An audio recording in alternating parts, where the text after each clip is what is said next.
قلنا يا صاحب الجيب ذا اللي سببت وجدي،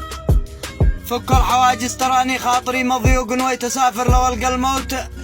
في حدي، مالي بديره تقلل قيمة المخلوق، ما ناشي ذاك بنغالي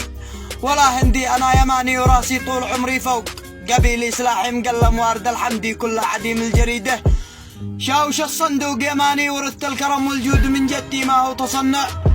ولا شاريه من مخلوق، جيت اطرد الفقر لكنه لحق بعدي والمال كثره، بتلعب به عيال السوق اقطع طوال الليالي في سفر وحدي ومن كثر مسهر تشاهدني تقول ملبوق، برغم اننا معرف البيره وابو جندي ويحرم علي مشافه، قبل حرم الذوق احيان تعدم علينا قرش هالنقدي ونبطل الرز والحاشي مع المسلوق، واحيان نتخور المضغوط والمندي بعدين نشل المصارفتين من مرزوق، والان هذا الاقامه تك يا حيدي صور ابوها تراني منها مخنوق، ما طام والله باقي بطلبه جهدي يحفظ يمنا ويرفع قدرها المرموق، ولو في مشاكل باذن الله بتعدي وبارد الجمايل كلها مطبوق، هذا حروفي وهذا بعض ما عندي، وقبل تحيات من قلبه وجع محروق.